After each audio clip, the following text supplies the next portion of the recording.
DNA fingerprinting का मतलब होता है आपकी डीएनए की वजह से आइडेंटिटी जो कि परमानेंट होती है। वैसे आपकी आइडेंटिटी आपकी सिग्नेचर और थंब इम्प्रेशन की वजह से भी हो सकती है, लेकिन ये सब हमारे चेंज हो सकते हैं, यानी सिग्नेचर भी कोई ऑक्यूपाई कर सकता है और जो आपका थंब इम्प्रेशन है वो भी मॉडिफाई हो सकता है या चेंज हो सकता है। लेकिन जो आपकी डीएनए की वजह से जो आपकी आइडेंटिटी है वो आपकी परमानेंट आइडेंटिटी है। ओके, यानी आपका कोई परमानेंट आईडी कार्ड पूछे तो वो क्या हो जाएगा, आपका डीएनए हो जाएगा। जो कि आपका जो डीएनए में सीक्वेंस पाए जाएंगे वो आपको यूनिक बनाते हैं दूसरे पर्सन से।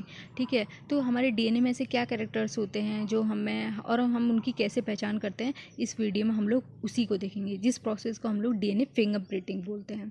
Okay, so welcome to this channel. अगर आप लोग इस चैनल में नए हैं तो इस वीडियो को जो है सब्सक्राइब कर सकते हैं, लाइक कर सकते हैं। ओके, अपने फ्रेंड लोगों को भी शेयर कर सकते हैं। सो डीएनए फिंगरप्रिंटिंग की अगर प्रोसेस देखें तो डीएनए फिंगरप्रिंटिंग का आपको मैंने एक रफ आइडिया दे दिया कि डीएनए फिंगरप्रिंटिंग क्या होता है। इसके अगर हम लोग जो है अदर नेम बोलें तो इसके अदर नेम जैसे हो सकते हैं DNA profiling, okay, forensic genetics, DNA testing, DNA identification. Okay, ये सब इसके क्या हो जाएंगे, अदर नेम हो जाएंगे। तो ह्यूमन जीनोम में हमारे कितने डीएनए प्रेजेंट होते हैं, जैसे हमें पता है हम जो है डिप्लॉयड सेल्स हैं, तो हमारे अंदर कितने डीएनए प्रेजेंट होते हैं, हमारे अंदर होते हैं 6.6 × 10⁹ डीएनए प्रेजेंट होते हैं। ओके, क्योंकि हम डिप्लॉयड सेल्स हैं।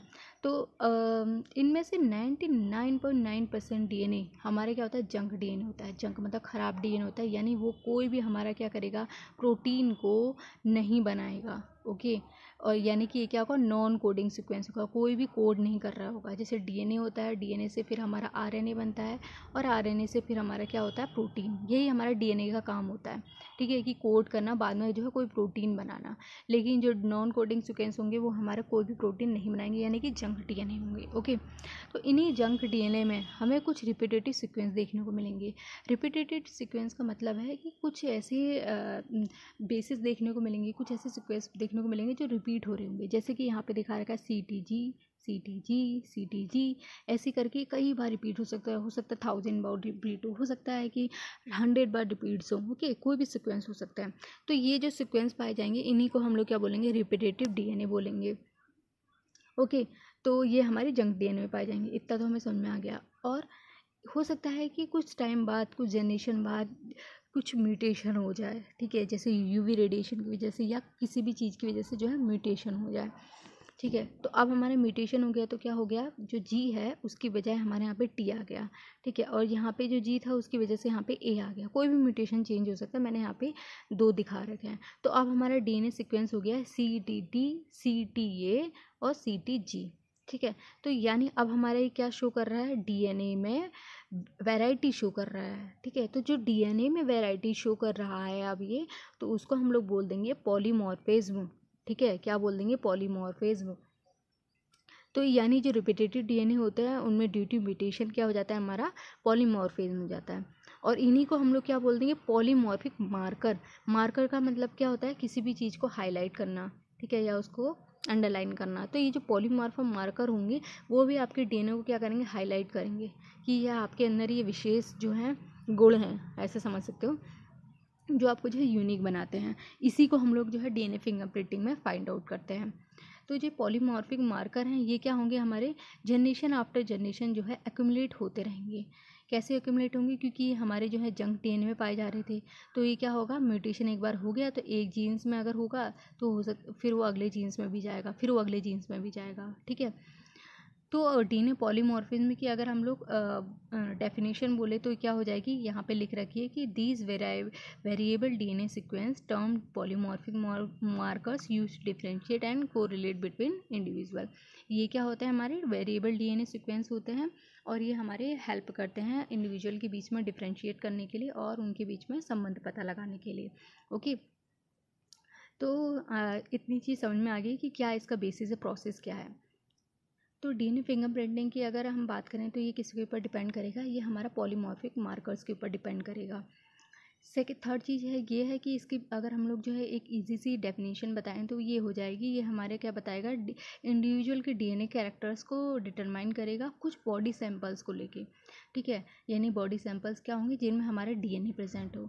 तो बॉडी सैंपल्स क्या क्या हो सकते हैं, जैसे कि हमारा हेयर फॉलिकल्स हो गया।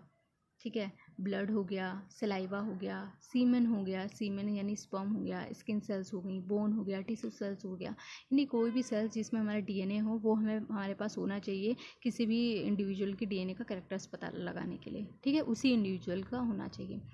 यहाँ पे एक हाईलाइट करके मैंने लिख रखा है एक्सेप्ट आरबीसी, यानी कोई भी बॉडी सैंपल चलेगा लेकिन आरबीसी नहीं चलेगी। क्यों? क्योंकि हमारी आरबीसी में नो न्यूक्लियस होती है, ठीक है। तो ये यहाँ पे यूनिक पॉइंट है इस टॉपिक का।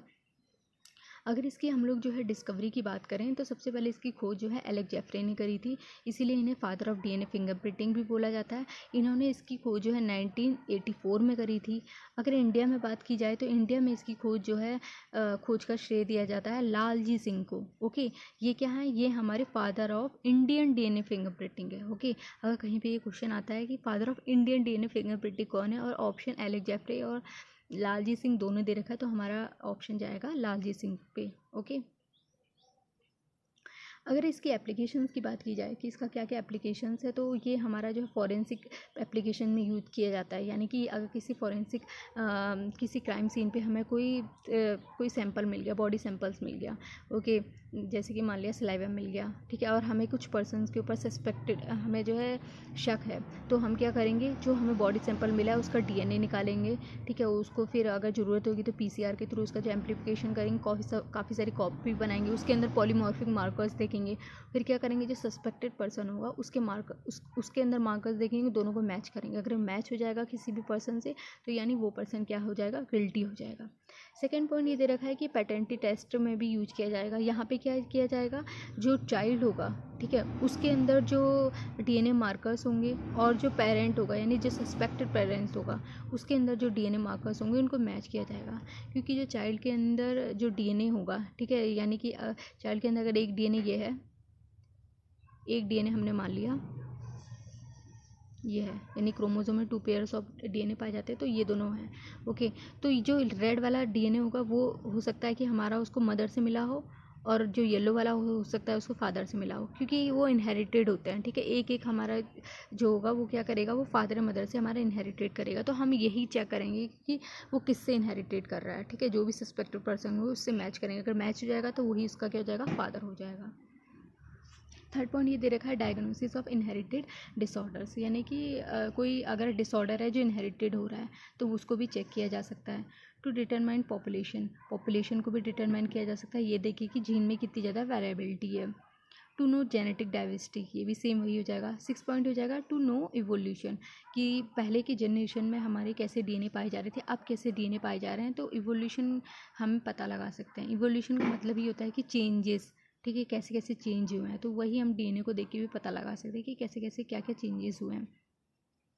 अब जब हम डीएनए फिंगरप्रिंटिंग की प्रोसेस पढ़ेंगे तो उसमें हमारे कुछ टर्म्स आएंगे, ठीक है, तो उन टर्म्स को हम लोगों को पहले थोड़ा जानना ज़रूरी है। जैसे कि हमारे इसमें आ सकता है डीएनए पॉलीमॉर्फिज्म। डीएनए पॉलीमॉर्फिज्म का मतलब होता है वेरिएशन एट जेनेटिक लेवल, ठीक है, यानी जीन लेवल पे क्या क्या वेरिएशन है। तो ये हमारा बेसिस होता है वेरिएबिलिटी का, यानी कि भिन्नता का, और ठीक है, यही हमारा डीएनए फिंगरप्रिंटिंग में यूज़ होता है। एक्सेप्ट मोनोजाइगोटिक ट्विंस, यानी कि जो मोनोजाइगोटिक ट्विंस होंगे उनमें हमारा डिफरेंस देखने को नहीं मिलेगा, यानी वेरिएबिलिटी देखने को नहीं मिलेगी, क्योंकि वो हमारे एक ही जाइगोट होंगे और वो बाद में क्या हो गए होंगे, अलग अलग हो गए होंगे, तो उनके अंदर जो डीएनए होगा वो सेम ही होगा, ठीक है, तो उनमें हमारी पॉलीमॉर्फिज्म देखने को नहीं मिलेगी, बट और सब में देखने को मिलेगी। सेकेंड पॉइंट दे रखा है it is a basis of DNA fingerprinting genetic mapping. Third point ये हो जाएगा कि it arise due to mutation. हाँ, ये पॉलीमॉर्फिज्म हमारा म्यूटेशन की वजह से होता है। ये म्यूटेशन हमारा जर्म सेल और सोमेटिक सेल दोनों में हो सकता है, मतलब दोनों में से किसी में भी हो सकता है। जर्म सेल में होगा तो क्या होगा, जैसे कि स्पर्म ऑफ ओवम में हो जाएगा। फोर्थ पॉइंट ये है कि प्रोबेबिलिटी, यानी कि इसकी डीएनए पॉलीमॉर्फिज्म की होने की चांसेस ज़्यादातर किस में है, नॉन कोडिंग सीक्वेंस में। क्यों कोडिंग सीक्वेंस में क्यों नहीं है, कोडिंग सीक्वेंस में इसलिए नहीं है कि अगर उसमें कोई हार्मफुल म्यूटेशन हो गया, ठीक है, कोडिंग सीक्वेंस में, तो वो एक्सप्रेस होगा। अगर वो म्यूटेशन एक्सप्रेस हुआ तो क्या होगा, हो सकता है कि पर्सन इंडिविजुअल की डेथ भी हो जाए। तो जब वो म्यूटेशन हम देख ही नहीं पाएंगे, आइडेंटिफाई ही नहीं कर पाएंगे, तो आगे भी वो कैसे प्रोग्रेस होगा। अगर नॉन कोडिंग सीक्वेंस में होगा तो क्या होगा, वो जनरेशन आफ्टर जनरेशन जो है चलते जाएगा और हम लोग जो है उसको देख भी सकते हैं। फोर्थ पॉइंट दे रखा है कि डीएनए पॉलीमॉर्फिज्म को किसी भी पॉपुलेशन में, किसी भी इंडिविजुअल में होने के लिए, ठीक है, उसकी फ्रिक्वेंसी कितनी होनी चाहिए, ग्रेटर देन 0.01 होनी चाहिए। ये याद रखने वाला पॉइंट है यहाँ से, ग्रेटर देन 0.01 होनी चाहिए। और एक ये वाला पॉइंट याद रखने लगे, एक्सेप्ट मोनोजाइगोटिक ट्विंस। यहाँ पे जैसे ये सैंपल्स दे रखे हैं कि कैसे कैसे मैच किए जाते हैं। डीएनए पॉलीमॉर्फिज्म के बारे में एक बात ये भी दे रखी है कि ये हमारे क्या होते हैं, ये एक्यूमुलेट होते रहते हैं जनरेशन आफ्टर जनरेशन, ठीक है। और ये जो पॉलीमॉर्फिज्म होगा, यानी जो चेंजेस इन डीएनए हो सकता है कि ये सिर्फ हमारा एक ही न्यूक्लियोटाइड में चेंज हो रहा हो, ठीक है। यानी मान लो सी में चेंज हो रहा हो, काफ़ी सारे यहाँ पे हमारे न्यूक्लियोटाइड हैं GAC, तो हो सकता है कि आगे जाके सिर्फ इसी में चेंज हो, यानी सी वाले में चेंज होकर G हो जाए और बाकी सब सेम रहे। तो अगर ऐसा भी हो सकता है, और ऐसा चेंज भी हो सकता है कि ये पूरे के पूरे चेंज हो जाएं, या इनमें से 3 चेंज हो जाएं। तो यानी सिंगल न्यूक्लियोटाइड चेंज भी हो सकता है और लार्ज न्यूक्लियोटाइड चेंज भी हो सकता है, ओके। तो अगर जो सिंगल न्यूक्लियोटाइड चेंज होगा उसको हम लोग SNP बोलेंगे। पॉलीमॉर्फिज्म का यूज जो है इवोल्यूशनरी स्पेशिएशन को भी फाइंड आउट करने के लिए किया जा सकता है। सैटेलाइट डीएनए होता है जो रिपीटेटिव डीएनए होता है, ठीक है, जो हमने भी पढ़ा था। उनको जब हम सेंट्रीफ्यूज करते हैं बाय डेंसिटी ग्रेडियंट सेंट्रीफ्यूगेशन, तो हमें क्या देखने को मिलता है, लार्ज पीक देखने को मिलता है और स्मॉल पीक्स देखने को मिलता है, जैसे कि यहाँ पे दिखा रखा है। तो जो लार्ज पीक होता है उसको हम लोग बल्क डीएनए बोलते हैं, और जो स्मॉलर पीक्स होते हैं वो हमारे सैटेलाइट डीएनए होता है, ठीक है। तो इन्हीं को हम क्या बोलते हैं, सैटेलाइट डीएनए बोल सकते हैं। तो ये जो सैटेलाइट डीएनए होता है, इनमें कैसे कैसे डीएनए के सीक्वेंस होंगे, बेस सीक्वेंस होंगे, इनकी लेंथ कितनी होगी, ठीक है, और इनमें कैसे कैसे रिपीटेटिव डीएनए जो है सीक्वेंस पाए जा रहे हैं, उसके बेसिस पे हम इन्हें 3 टाइप्स में डिवाइड कर सकते हैं। ये इंपॉर्टेंट है, इस पर ध्यान देना। एक होता है हमारा माइक्रो सैटेलाइट, सेकेंड होता है मिनी सैटेलाइट, और थर्ड होता है हमारा मैक्रो सैटेलाइट। मिनी नाम से पता चला, यानी इसमें नंबर ऑफ बेस पेयर्स कितने होंगे, 1 to 9 बेस पेयर्स होंगे। मिनी सैटेलाइट में हमारे बेस पेयर होंगे 10 to 100 बेस पेयर, और जो मैक्रो सैटेलाइट होंगे उनमें more than 100 base pair sequence पाए जाते हैं। यानी कि जो रिपीटेटिव सीक्वेंस होंगे वो कितने होंगे, वो हमारे 1 to 9 बेस पेयर वाले होंगे, यानी CTAGA, मतलब 1 to 8 में होने चाहिए। इनके जो सीक्वेंस होंगे वो 10 से स्टार्ट होने चाहिए, यानी टोटल कितने होने चाहिए, हमारे 10 होने चाहिए। AGCGTA, ऐसे करके हमारे रिपीटेटिव सीक्वेंस एक के बाद एक लगे हो सकते हैं। जैसे ये है फर्स्ट वाला है, फिर आगे भी इसकी यही लगा होगा, रिपीटेटिव सीक्वेंस पाए जाएंगे, ओके। तो माइक्रो सैटेलाइट का हमारा एग्जांपल हो जाएगा STR, यानी कि शॉर्ट टेंडम रिपीट्स, और मिनी सैटेलाइट का हमारा एग्जांपल हो जाएगा VNTRs। VNTRs का मतलब होता है variable number of tandem repeats, ठीक है। ये किसका एग्जांपल है, हमारा मिनी सैटेलाइट का एग्जांपल है, यानी जिनमें रिपीटेटिव सीक्वेंस पाए जाएंगे, जैसे कि हमारा पाया गया CTTGA, तो इसी के बाद में रिपीटेटिव, इसके सामने ही जस्ट इसका अगला रिपीटेटिव सीक्वेंस होगा, फिर अगला होगा, तो इसी को हम लोग क्या बोलते हैं, टेंडम रिपीट्स बोलते हैं, ओके। तो अब हम लोग जो है थोड़ा डिटेल में STR और VNTRs के बीच में देख लेते हैं। सो STR की अगर बात करें तो STR हमारा होता है शॉर्ट टेंडम रिपीट्स, ओके। ये हमारा एग्जांपल है माइक्रो सैटेलाइट का। VNTR होता है हमारा मिनी सैटेलाइट, ओके। ये पॉइंट हो गए दोनों। दूसरा हमारा पॉइंट दे रखा है STR में हमारे बेस पेयर सीक्वेंस कितने पाए जाएंगे, 2 to 8 बेस पेयर्स, या 1 to 6 भी कहीं कहीं लिखा होता है। और VNTR में हमारे पाए जाएंगे 10 to 100 बेस पेयर सीक्वेंस। अगर STR में रिपीट की बात करें, यानी जो बेस पेयर्स होंगे कितनी बार रिपीट्स हो सकते हैं, तो ये 5 से लेके 200 टाइम्स जो हो सकते हैं ये रिपीट। और अगर VNTR की बात करी जाए तो ये 10 से लेके जो है 1500 तक रिपीट हो सकते हैं। इनका अगर STR का साइज़ देखा जाए तो साइज़ कितना टोटल हो सकता है, 10 to 1000 बेस पेयर हो सकता है। अगर VNTR का देखा जाए साइज़, तो इनका साइज़ होता है 0.1 to 20 कितना हो सकता है, किलो बेस साइज हो सकता है। STR हमारा क्या शो करेगा, हाई डिग्री ऑफ पॉलीमॉर्फिज्म को शो करेगा। VNTR भी हमारा हाई डिग्री ऑफ पॉलीमॉर्फिज्म को शो करेगा, एक्सेप्ट कि इसके मोनोजाइगोटिक ट्विंस के। तो जो VNTR होता है इसको हम लोग जो है DNA फिंगरप्रिंटिंग में एज अ प्रोब जो होते हैं हम इस्तेमाल करते हैं। प्रोब क्या होता है वो देख लेते हैं अभी हम लोग, इसके बीच में डिफरेंस आई होप सो आप लोगों को समझ में आ गया होगा। प्रोब होता है हमारा जो सिंगल न्यूक्लियोटाइड लेवल DNA होता है, उसको हम लोग क्या बोलते हैं, प्रोब बोलते हैं। जिसकी जो हमारा DNA सीक्वेंस होगा उसको जब हम लोग लेके उसको जेल इलेक्ट्रोफोरेसिस में रन कराएंगे, तो जो उसके बैंड हमें दिखाई देंगे तो वो बैंड मतलब उसमें जो साइज के बेसिस पे, यानी जो लार्ज सेगमेंट होगा वो हमारा दूर तक, वो हमारा क्या होगा यहीं पे रह जाएगा, और जो स्मॉलर सेगमेंट होगा वो दूर तक जा रहा होगा। इसकी प्रोसेस को अभी हम लोग नेक्स्ट वीडियो में देखेंगे। यहाँ पे मैंने थोड़ा रफ आइडिया दे रखा है। तो जो इसके सेगमेंट हमें दिखाई दे रहे होंगे, इनको विजिबल करने के लिए हम इनके ऊपर क्या डालते हैं, प्रोब डालते हैं, जो हमारे सिंगल न्यूक्लियोटाइड डीएनए होते हैं। जैसे single nucleotide DNA it's like a primer, जैसे हमारा प्राइमर होता है ना, तो हम लोग प्राइमर में तो आरएनए यूज करते हैं, बट यहाँ पे हम लोग क्या करेंगे, डीएनए यूज करेंगे। और जो डीएनए होंगे वो रेडियो लेबल्ड होंगे, यानी इनमें क्या जुड़ा होगा, फॉस्फेट जुड़ा होगा। ये इसलिए जुड़ा होता है ताकि ये हमें विजिबली देख सकें, ठीक है। तो जो हमारा प्रोब, इससे जो ये जिसके कॉन्ट्रैक्ट होगा वो उससे जाके जो क्या कर लेगा, जॉइन कर लेगा। जैसे यहाँ पे टीटीए डीएनए सीक्वेंस है, इसके ऊपर जो कौन सा प्रोब, अगर एएटी प्रोब होगा तो वो यहाँ जाके हमारा क्या कर लेगा, बाइंड कर लेगा, ठीक है। तो इसकी तो हमें फिर यहाँ पे जो हाईलाइट सा एरिया दिखाई देगा, ये जो सर्कल दिखा रखा है इसमें हाईलाइट एरिया दिखाई देगा, ठीक है। तो इन्हीं को बाद में हम लोग जो है फाइंड आउट करेंगे, यही हमारे मार्कर्स कहलाएंगे।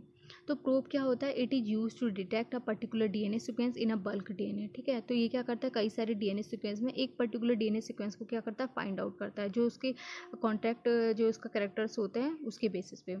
अभी अगर बात की जाए ये काम कैसे करते हैं, तो इनके पास क्या होता है, they have a specific base sequence, ठीक है। इनके पास क्या होता है, एक स्पेसिफिक बेस सीक्वेंस होगा जो कॉम्प्लीमेंट्री होता है किसके, base sequence of the part of the target DNA. जो टारगेट डीएनए होगा, मान लिया जाए कि यहाँ पे एक डीएनए जो हमारा था सीसीजी था, ठीक है, ये टारगेट डीएनए था। इसके ऊपर अगर कोई प्रोब यहाँ पे प्रेजेंट है जो उसके ऊपर हम लोग डाल रहे हैं, मान ली जीजीसी डाल हैं, तो ये क्या करेगा, इसके ऊपर जाके हमारा बाइंड कर लेगा।